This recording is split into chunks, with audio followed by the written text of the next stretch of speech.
မင်္ဂလာပါခင်ဗျာဒီနေ့ကတော့ကျွန်တော်လွန်သားသားစီးတက္ကသိုလ်ရဲ့ကိုဘဝကကိုလက်ထဲမှာဆိုလဲစာအုပ်26မှာပါရှိတဲ့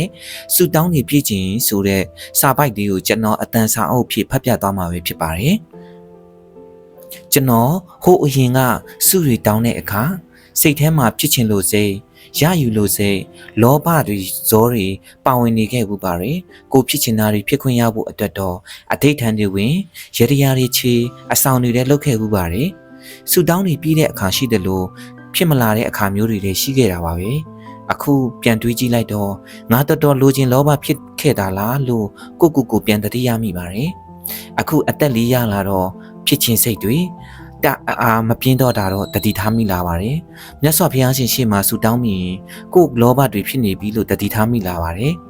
တရားတွေနာတတ်လာတော့ပါချုပ်ဆရာတော်ဘုရားကြီးဟောကြားတော်မူတဲ့ဆူတောင်းတွေပြေဖို့အရေးချင်း9ရက်ကိုတည်မြင်နားလည်ပြီးသွားပြီးတဲ့နောက်မှာတော့ကိုလိုချင်တဲ့ဆုတွေပြေဖို့တကူးတကကြီးဆူတောင်းစရာမလိုပဲဆူတောင်းတွေပြည့်စေတဲ့ဒီအချက်5ချက်ကိုသာကိုမှပြေဖို့ကြိုးစားခဲ့ပါတယ်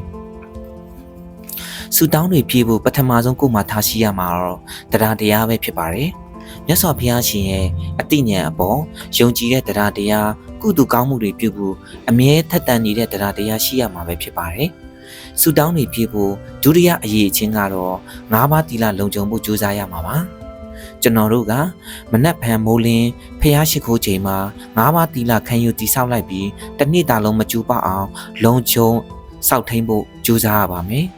ညအိယာဝင်ချိန်မှာ၅ပါးသီလတစ်ချိန်ပြန်ခံယူရပါမယ်ပြီးတော့တနေ့လုံးကိုလုံးကြုံစွာစောက်ထင်းခဲ့တဲ့၅ပါးသီလကိုပြန်ဆင်ခြင်ကြည့်ပြီးကို၅ပါးသီလအပေါ်ပြန်ပီတိဖြစ်မိပါတယ်ညအိမ်နေချိန်မှာလည်း၅ပါးသီလကလုံခြုံပြီးသားမို့ညဘက်ခံယူစောက်တည်လိုက်တဲ့သီလဟာလည်းလုံခြုံပြီးသားဖြစ်သွားပါတယ်ခင်ဗျာဆူတောင်းနေပြေဖို့တတိယအချက်ကတော့တုတ္တပါမြတ်စွာဘုရားရှင်ဟောကြားတော်မူခဲ့တဲ့တရားတော်တွေကိုပြန်လည်ဟောကြားတော်မူတဲ့ဆရာတော်တွေရဲ့တရားတော်တွေကိုနာယူရပါတယ်ကျွန်တော်ကပါကျုပ်ဆရာတော်ဘုရားကြီးရဲ့တရားတော်တွေကိုနာယူရင်တရားနာရတဲ့အကျိုးကျေးဇူးကတော့အသိပညာတွေတိုးပြီးကိုမသိသေးတာတွေကိုအများကြီးသိခွင့်ရတယ်လို့လှုပ်တင်တာနဲ့မလှုပ်တင်တာတွေကိုလည်းခွဲခြားသိမြင်လာနိုင်ပါတယ်ဆူတောင်းတွေပြေဖို့စထုဒ္ဓအရေးချင်းကတော့စာကဆိုတဲ့ပေကံစွန့်ကြမ်းမှုဖြစ်ပါတယ်။နှမျောတွန့်တိုစိတ်မရှိပဲအလူဒါနကုသိုလ်ကောင်းမှုတွေလုပ်တာကိုမိသားစုအတွက်ချက်ပုတ်ကျွေးမွေးတာကိုမိသားစုတငယ်ချင်းတွေကိုကျွေးမွေးတာဒါတွေအားလုံးကတော့စာကပါပဲ။ဒီစာကတွေအားလုံးကိုလည်းကျွန်တော်တို့နေ့စဉ်ဖြည့်ကျင့်နေကြတာပါပဲ။ဒါလေးတွေကိုသတိပြုမိဆင်ခြင်မိဖို့လိုအပ်ပါတယ်ခင်ဗျာ။ဆူတောင်းပြေဖို့နောက်ဆုံးအရေးချင်းကတော့ပညာပဲဖြစ်ပါတယ်။ကောင်းတာလုပ်ရင်ကောင်းတဲ့ကံဖြစ်မယ်မကောင်းတာလုပ်ရင်မကောင်းတဲ့ကံဖြစ်မယ်ဆိုတဲ့ကံ၏အကျိုးကိုယုံကြည်လက်ခံတာလောကဘယ်အရာမှမမြဲဘူးဆိုတဲ့အနိစ္စတရားကိုကိုယ်ရည်သိမြင်နားလေတဲ့ဝိပဿနာဉာဏ်ပညာပဲဖြစ်ပါတယ်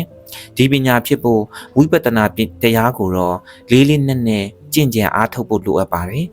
ကိုမှာတရားသီလတုတ္တစာကပညာချိုးလဲအရေးချင်း9ရက်တာပြည့်စုံနေမယ်ဆိုရင်ကိုယ့်ရဲ့ဆူတောင်းတွေပြည့်လာတတ်ပါတယ်။ဒါကြောင့်မို့လွန်ထတာစေးတကူရဲ့စာအုပ်ကိုဒီကနေအတန်စာအုပ်ဖြစ်ဖတ်ပြလိုက်ပါရခင်ဗျာ။